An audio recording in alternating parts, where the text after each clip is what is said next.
5 winters after the Iron Border's truce, Nizara sat chained in a rusted cage by the Tescan River, framed for a theft she never committed.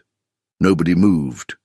Nobody except a bitter, widowed blacksmith gripping a forge hammer in the corner of the Iron Mug Tavern. The town of Millbrook smelled like copper dust and old fear.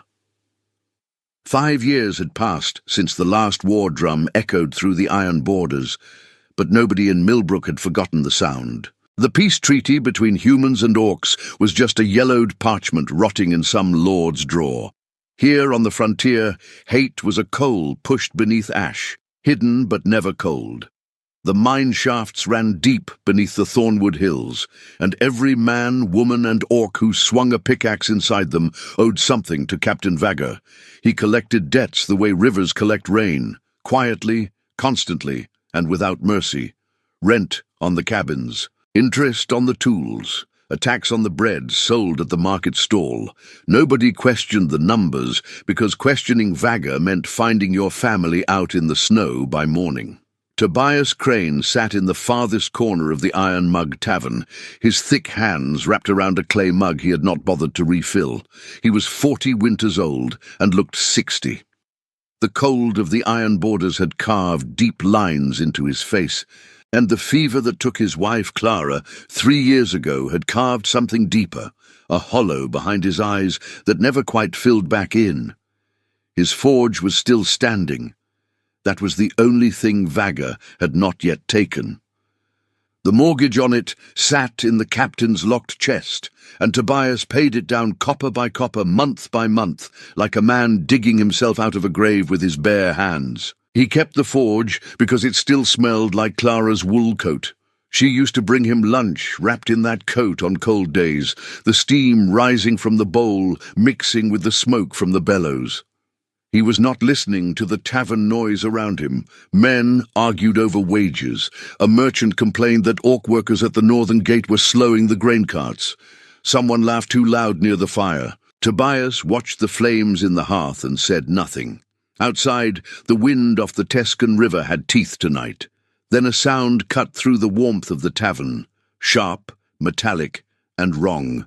A chain dragging across cobblestone. Tobias looked up slowly, the way a man does when he already suspects he will not like what he sees.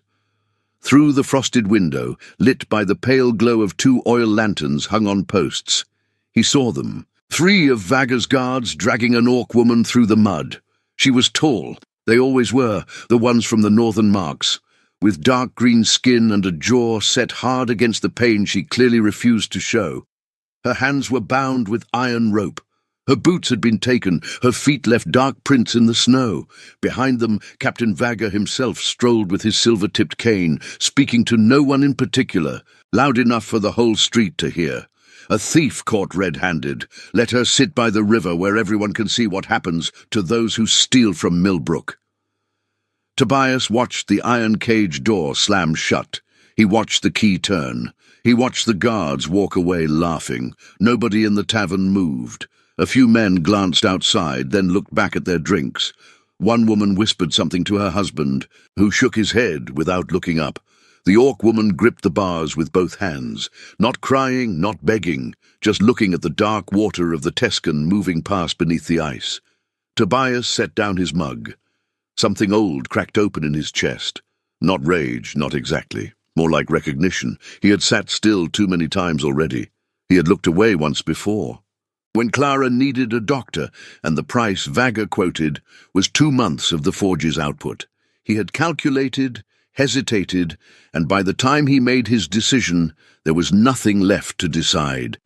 He would not calculate tonight. He reached under the bench and lifted his heaviest forge hammer by the handle. The iron head caught the firelight for just a moment. And somewhere in that flicker, Tobias thought he saw something else. A shape in the flames, a woman's hand reaching. He blinked. The flames were just flames, but his feet were already moving toward the door. The cold hit him like a wall the moment he stepped outside. Tobias crossed the street with his hammer hanging at his side, his boots crunching through snow that had turned to a thin crust of ice since sundown. The 2 lanterns by the river post swayed in the north wind. throwing uneven shadows across the cage and the woman inside it. She heard him coming. Her yellow eyes tracked him from 20 paces out, steady, wary, the look of someone who had learned not to trust approaching footsteps. "Stand back from the bars," Tobias said, not unkindly. She did not move. "What do you want, human?" "To open this cage." A short silence. The river moved beneath the ice with a low, grinding sound. "Why?" she said. "Because you don't belong in it." Her eyes dropped to the hammer, back to his face. She had a cut above her left brow. Not deep, but it had been bleeding long enough to crust over in the cold. Her lips were cracked. She had been in the cage since midday at least, maybe longer. "I'm Nizara," she said, "of the Northern Marks. Tobias, of nowhere in particular." He positioned the hammerhead against the lock. "Cover your face." She turned away. He swung. The first blow sent a shock up his arms and rang across the frozen valley like a bell. From the direction of the Bloodstone garrison, he heard a door slam open, voices, the scrape of boot heels on stone. Tobias swung again.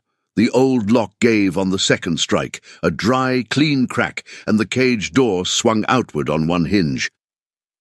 Nizara pushed through it and landed on her feet, but her legs buckled immediately. She caught the cage bar before she went down, breathing hard. Tobias put his free arm under hers without asking. "I can walk," she said through her teeth. "You can walk in a minute," he said. "Right now we move." Behind them, Vice-Captain Rusk came down the garrison steps with 4 men at his back, a hunting crossbow already raised. He was a wide man with a flat face and the permanent look of someone who had been told he was important just enough times to believe it. "Crane!" Rusk's voice was a bark. "Put the orc down and step away, or I will burn your forge to the foundation stones." Tobias turned to look at him. He did not put Nizara down. "Then bring your torches, Rusk," he said, his voice flat and even as a hammerhead. "But come yourself to light them. Don't send boys to do what you're too careful to do." Rusk's jaw worked. The crossbow did not lower, but it did not fire either. The guards behind Rusk exchanged glances. Tobias turned back around and walked. He had a horse tied at the post behind the tavern, a big, steady pack animal named Cord, too old for speed but reliable on icy trails. He lifted Nizara onto the saddle with both hands and mounted behind her. Cord accepted the double weight without complaint. They rode up the slope toward the Iron Peaks, away from the lantern light, away from the shouting behind them. The wind came in hard from the north, cutting through Tobias's coat. Nizara sat rigid in front of him, holding herself upright by will alone. Neither of them spoke for the first mile. "The forge," Nizara said finally. "He will take it. He'll try." Tobias watched the dark tree line of thornwood slide past on their left. Somewhere in those branches something moved, a shadow that did not match the wind. He blinked, and it was gone. He told himself it was an owl. He's been trying for 3 years. He hasn't managed it yet. The lights of Millbrook shrank behind them. The trail rose steeply into the peaks, and the snow deepened, and the only sounds left were the horses breathing and the creak of ice in the high pines. Tobias's stone cottage sat on a ledge above the tree line, low and square, with a forge shed attached to one side. A thread of smoke rose from the chimney. He had banked the fire before going to the tavern. He brought Cord around to the shelter and helped Nizara down. She managed the last 2 steps on her own, which seemed to matter to her. The cottage door was warped and hard to open in winter. He shouldered it wide, and the warmth of the oak wood fire reached out to meet them, along with the smell of turnip broth still warm in its pot on the iron hook. Nizara stopped in the doorway for a moment, looking at the low ceiling, the tools on the wall, the single chair by the fire. "You live alone," she said. It was not a question. "For 3 years," Tobias said. He hung his coat on the peg by the door. "Sit down before you fall down." She sat. The fire did most of the talking that first night. Tobias filled a bowl with broth and set it on the table without ceremony.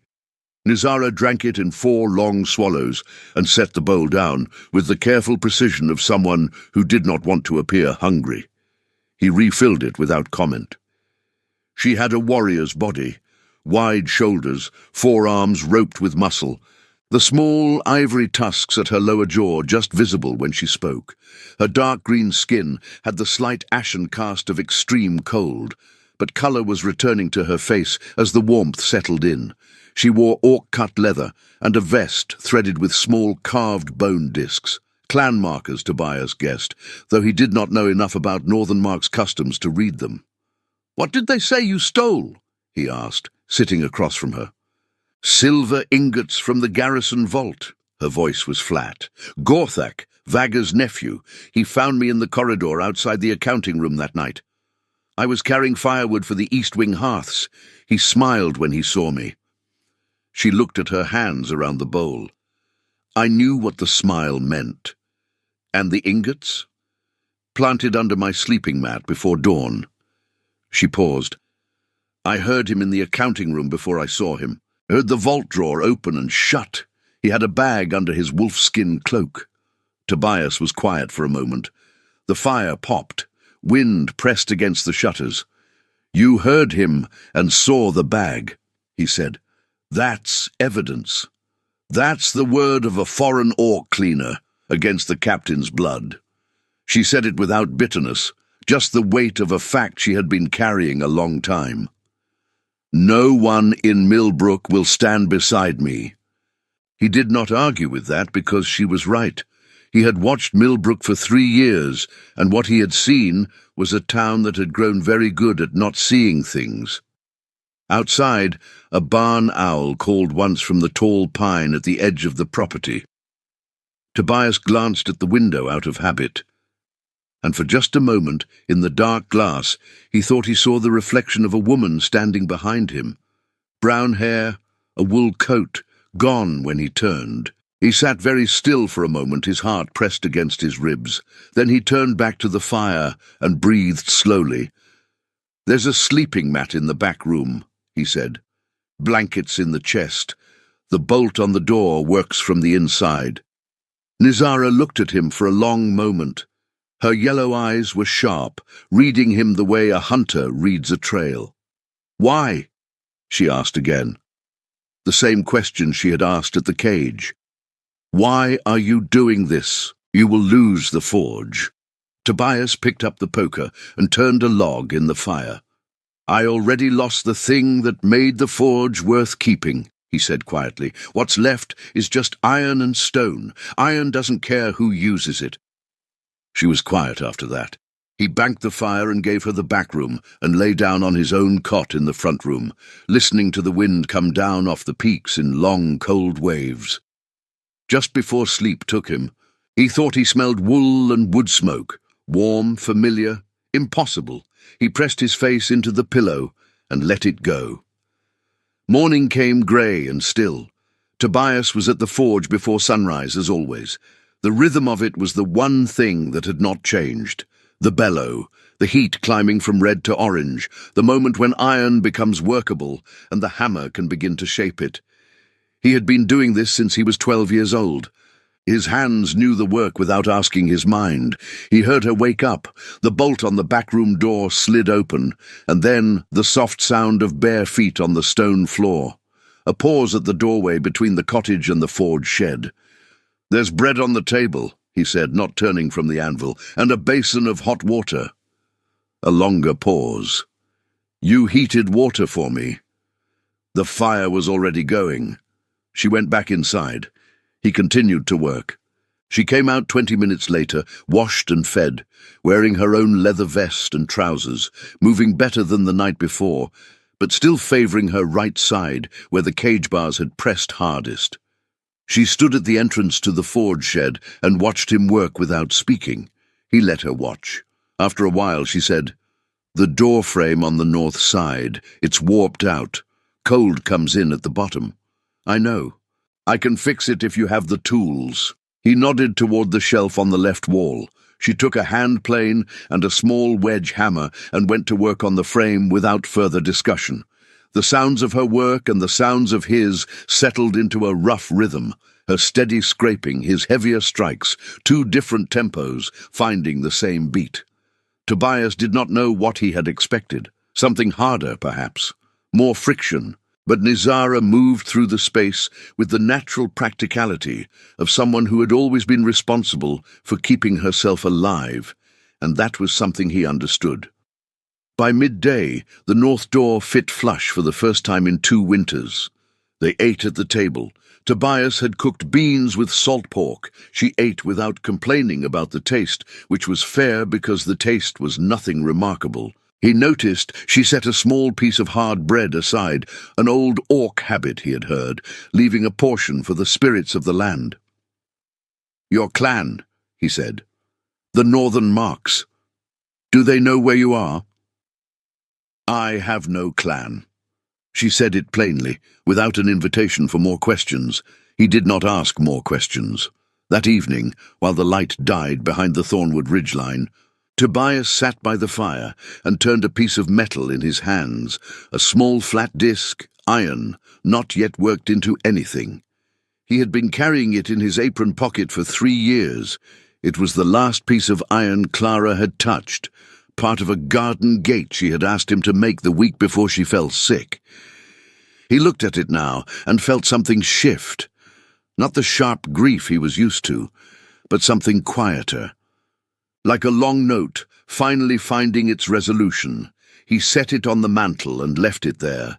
In the back room, he could hear Nizara breathing steadily in sleep. The cottage felt, for the first time in a long while, less like a place someone had left and more like a place someone lived. He went to sleep, and he did not see any reflections in the glass. The peace lasted 6 days. On the 7th morning, Tobias was sharpening a blade at the whetstone when the knock came. 3 hard blows, the kind that announced authority before the door opened. He wiped his hands and went to the front. Drev Holt stood on the step. Drev was Vagger's man for the grain trade, a thick-bodied farmer with a knotted walking stick and the permanent sunburn of someone who spent his life outside doing things he did not particularly enjoy. He had small, pale eyes that moved quickly, cataloguing everything. "Crane." He looked past Tobias into the cottage. "Heard you brought something home from the river." Tobias leaned against the doorframe.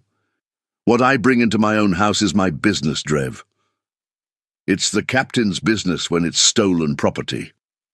Drev raised his voice just slightly, just enough for it to carry. "You're harboring a thief. Vagger's given you until tomorrow morning to hand the orc over, or the mortgage on your forge gets called in full, every copper, by noon." From behind the forge shed wall, Tobias heard nothing. Nizara was still, no sound of tools or movement. She was listening. "My debts are paid by my work," Tobias said, "not by who I open my door to. You tell Vagger that." Drev's pale eyes narrowed. "You're making a mistake. I've made bigger ones." Tobias straightened up. "Get off my land before I use your head to test the temper of my next blade." Drev left without turning his back, which meant he was at least a little afraid. His boots crunched down the stone path and disappeared down the trail toward the lower valley. Tobias waited until the sound was gone, then walked around to the forge shed. Nizara was standing against the wall, arms crossed over her chest, jaw set. "You heard," he said. "Everything." She looked at him steadily. "I will go tonight. This is not your fight." "You said that already." He went back to the whetstone. "Answer was no the first time." "Tobias," her voice had an edge, not anger, something more complicated. "I am not Clara. I cannot be what you are looking for." He stopped, set the blade down. The silence between them was the kind that had weight. "I'm not looking for anything," he said. After a moment, "I made a choice at that cage. I'm not undoing it because Drev Holt has a walking stick and a bad attitude." He picked the blade back up. "Now, Can you use an axe? A pause. Yes. Good. The wood pile is 3 days short of what we need to make it to spring. Start splitting. The rhythm came back, axe and whetstone, two sounds in the thin mountain air. Tobias worked and did not think about Clara, and did not think about Vaga, and did not think about the forge mortgage. He thought about the grain in the blade he was sharpening and whether it needed one more pass. That night, after the fire had settled low, he shook out Nizara's leather vest to hang it near the warmth. She had left it on the bench after the wood splitting. Something fell from between the folds and landed on the stone floor with a soft, dry sound. He crouched and picked it up by the firelight, a strip of wolfskin, grey and fine, with one edge torn ragged as if it had caught on something metal. It was stained along the tear with a dark, oily residue. The particular grey-black of the lubricant garrison miners used to coat silver ingots before vault storage. It smelled faintly of the garrison, of cold stone and locked rooms. He turned it in his fingers slowly. It must have been pressed against her when she leaned into the corridor wall that night at Bloodstone, caught between the leather of her vest and the stone, and she had never noticed it there. He folded it carefully and put it in the pocket of his apron. He did not yet know exactly what it meant, but he kept it. 3 nights later, Nizara tried to leave. Tobias did not know the exact moment she decided. He found the signs in the morning. Her leather pack rolled tight and leaned against the back wall, her bone disc vest folded on top of it, the back door unbolted. A small, carved javelin tooth, her only piece of worth, polished smooth from handling, left on the rough wood table. He stood there for a moment looking at it, then he put on his boots and his coat, and followed her tracks in the snow. She had 3 hours on him, but the new snow that had fallen after midnight worked against her. Her heavy orc boots left a clear trail through the untouched white, leading north along the base of the Thornwood Ridge. He followed at a steady walk, not running. There was no need to run. He found her under the exposed roots of an ancient pine, deep in the forest where the trail turned east toward the Northern Marks Pass. She was not resting. She was surrounded. A pack of wolves, 7 of them, winter-lean and desperate, had her backed against the root wall. She was holding a sharpened branch in both hands, moving it slowly between the 2 closest animals. One of them had already tested her left side. There was a dark stain through her trousers above the knee. Tobias assessed the situation in about 2 seconds. He walked forward, hammer raised, and struck the ground between the nearest wolf and Nizara with a blow that sent ice chips flying and cracked the frozen soil beneath. The sound was enormous in the quiet forest. The pack startled backward. He advanced again, striking the ground twice more, shouting, not words, just noise, filling the space between the trees. The wolves broke and scattered into the dark spaces between the pines. Nizara lowered the branch. Her hands were shaking, though not much. Tobias looked at her leg. How deep? Shallow. She pressed her palm over it. I've had worse. I know you have. He straightened up. Come back to the cottage. Tobias, the debt is still mine, he said. Not yours. I opened the cage. Vaga's argument is with me. He held out his hand. Come back. She looked at his outstretched hand for a long moment. She had the same expression she had worn in the cage, reading him, checking for the lie. There was no lie to find. He was exactly what he appeared to be. She took his hand and let him help her up. They walked back through the snow in silence, her keeping pace beside him, the wound stiff but holding. Halfway back she spoke. In the Northern Marks, when someone pulls you from danger without debt or obligation, you are bound to them by the oath of shared iron. It is not. She paused. It is not a small thing. I don't know orc customs well enough to accept an oath I don't understand, Tobias said. But I know what standing next to someone means. That's enough. She did not say anything else, but when they reached the cottage and he held the door open, she walked in without hesitating. He set her pack down beside the door. He picked up the carved javelin tooth from the table without a word and held it out to her. She looked at it for a moment, then took it from his hand and pressed it back onto the leather cord at her wrist, where it belonged.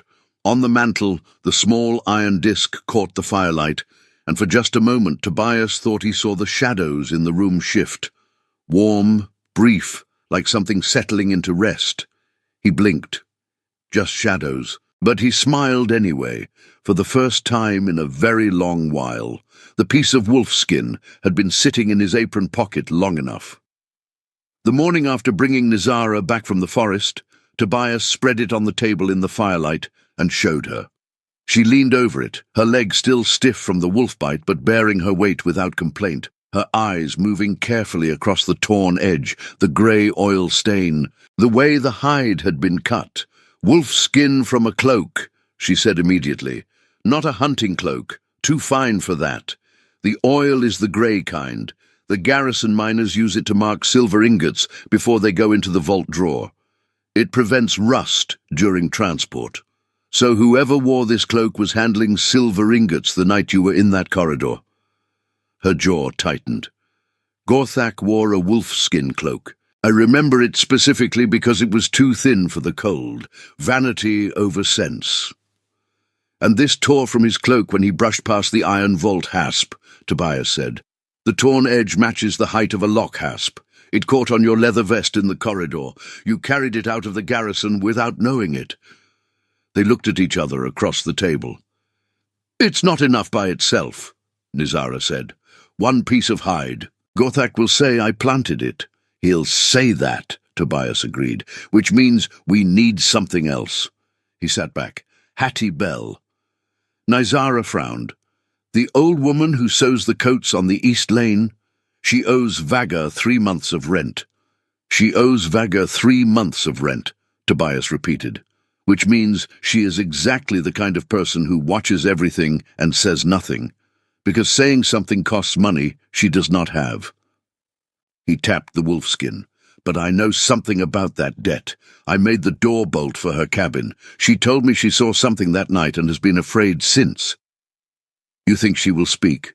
"I think she has been waiting for someone to walk beside her when she does." He folded the piece of hide carefully. "Vaga holds this town by isolating people. One person afraid of losing their roof. One person afraid of the mortgage. One man afraid for his forge." He looked up. "We all thought we were alone. That's the lie he needed." Nizara was quiet for a moment, her fingers tracing the edge of the table. "Market day is in 4 days, she said finally. "The whole town will be in the square." "Yes. You want to do this in public. I want the whole valley to hear it at the same time, so nobody can be quietly warned off the night before." She looked at him steadily for a long moment. Then she gave a short nod, something decisive and final, the way a warrior commits to a move. 4 days, she said. 4 days. Market day came cold and bright. The sky above Millbrook was a hard winter blue with no clouds, and the sun off the snow made the whole square squint bright by mid-morning. The stalls were up, grain, dried meat, copper tools, bolts of rough-woven cloth. The noise of commerce and argument and children running between legs filled the air. Tobias and Nizara came over the river bridge together, walking side by side at a steady pace. Cord was tied back at the cottage. They had brought nothing but themselves and the folded piece of wolfskin in Tobias's apron pocket. The silence spread from where they stepped off the bridge and moved outward like a ripple across still water. 1 stall, 2 stalls. By the time they reached the center of the square, every set of eyes in Millbrook had found them. Captain Vaga was on the garrison steps, as he always was on market day, his silver-tipped cane resting in the crook of his arm, watching his domain. Beside him, Gorthak leaned against the stone railing with the easy look of a man who has never had to worry about consequences. His wolfskin cloak, the new one, Tobias noted, bought to replace the ruined one, caught the morning light. "Crane." Vaga's voice was a controlled boom, shaped for crowds. "You return a stolen item to Millbrook Square and expect what, exactly? Applause?" Nizara stepped forward before Tobias could speak. Her voice was lower than Vaga's, but it carried the flat, carrying voice of someone trained to be heard over wind and distance. "I return the truth," she said, "which your silver tried to bury." She nodded to Tobias. He tossed the piece of wolfskin. It turned once in the cold air and landed at the base of the garrison steps. Vaga looked down at it. He looked up at Gorthak. Something passed between them, fast and controlled, the private language of men who have covered for each other before. "A piece of hide proves nothing," Vaga said smoothly. "The orc could have torn it from anywhere." "Diesel then asked Gorthak where his last cloak went," Tobias said. "The one he wore the night the vault was raided." Gorthak pushed off the railing. His hand moved toward the bronze dagger at his belt, and then Hattie Bell stepped out of the crowd. She was a small woman, grey-haired and bent, wearing the heavy coat she had sewn herself from a dozen scraps of hide. Her hands, the ones that had made 10,000 careful stitches, were shaking at her sides, but her voice did not shake. "I saw Gorthak," she said. The square went absolutely still. "Coming out of the accounting room, before the first light. He had a bag under his cloak and he was moving fast and quiet, the way men move when they know they are doing wrong." She swallowed. "The orc woman was in the yard. I saw her there. She did not go inside. She never went inside." One beat of silence, then a miner's voice from the back of the crowd. "Gorthak bought rounds at the mug the same morning. New copper coins. We all remarked on it." Another voice. "I saw him near the vault corridor 2 nights before." The crowd was not a mob. Not yet. But it was no longer silent and afraid. It was something in between, the sound of people remembering that they had numbers. Gorthak drew the dagger. Nizara was already moving. She crossed the distance to the garrison steps in 4 strides, and when Gorthak's arm came up with the dagger, she was already inside the arc of his swing. Her right hand caught his wrist mid-motion. Her left found the collar of his new wolfskin cloak. The momentum of his own lunge carried him forward, and she used it, turning, dropping her hip, slamming him against the garrison wall, hard enough to rattle the iron torch bracket above the door. The dagger clattered down the steps and stopped in the snow. Gorthak was pinned between Nizara's forearm and the stone, 6 inches off the ground, his feet scrambling for purchase they could not find. His face had gone the color of old ash. The crowd did not cheer. They watched. "Say it," Nizara said. Her voice was quiet now, quieter than anything she had said all morning. "Say what you did." Gorthak looked at his uncle. Vaga had gone very still on the steps, the silver cane held at his side, his eyes moving across the crowd with the look of a man calculating distances and finding them all wrong. "Say it," Nizara said again, without raising her voice, and something broke in Gorthak's face, the particular collapse of someone who has used fear as armor for so long that they have forgotten they are soft underneath. He told them, all of it. The vault, the ingots, the planted bag, the plan to confiscate Tobias's forge under the charge of harboring a criminal. His voice came out thin and shapeless, without the confidence it needed to be a lie. Nobody in the square moved while he spoke. When he finished, the silence lasted 3 full seconds. Then the crowd moved, not toward Nizara or Tobias, toward Vaga. The captain tried once to invoke his authority, raising the silver cane and calling for the garrison militia. But the militia was made up of the same miners who owed him rent, and 2 of them stepped aside from his call rather than toward it. The rest of the crowd closed around him with a slow, deliberate certainty, the kind that comes not from rage, but from something colder and more final, accountability. They took his cane. They took Gorthak's dagger. By midday, both men had been marched to the edge of the valley under the watch of a dozen miners, with notice that return would be answered with iron. Millbrook did not cheer for this either. It was too real for cheering. It felt more like the moment after a fever breaks. Relief so deep, it just looks like exhaustion. Tobias stood in the center of the empty square for a long time after. The market had not resumed. People had drifted apart in quiet clusters, speaking in low voices, some of them crying, some of them just standing with the particular blankness of people who had held something tightly for too long and had just let go. Hattie Bell was sitting on a stone bench with her hands flat on her knees, and a younger woman had come to sit beside her with a hand on her shoulder. Nizara came to stand beside Tobias. She did not speak immediately. "It will take time," he said finally, "for it to feel real." "Yes," she said. The wind off the Tescan was gentle that afternoon, which was unusual for the iron borders in winter. The river moved quietly below the bridge, dark and steady. "The forge," Nizara said, "still standing." He looked at her. "Still standing, and the mortgage is Vaga's claim, and Vaga has no standing in this valley anymore." He thought about that for a moment. "I'll need to clear the legal title through the county seat in the spring, but it should be straightforward." She nodded. Months passed. The iron cage at the Tescan riverbank was dragged to the forge shed in early spring. When the snow had softened enough to pull the sled, Tobias and Nizara worked it together over 3 days, heating the bars in the forge until the old metal became liquid and new, hammering it flat on the anvil in turns, the ringing of the work carrying down through the pines to the valley below. From the cage, they shaped a large bell. It was not elegant, it was the work of a blacksmith and a warrior, not an artist, but it was heavy and true. And when they hung it in the watchtower above the main gate of Millbrook, its voice carried all the way to the Thornwood ridgeline. The people of Millbrook came to hear it ring for the first time.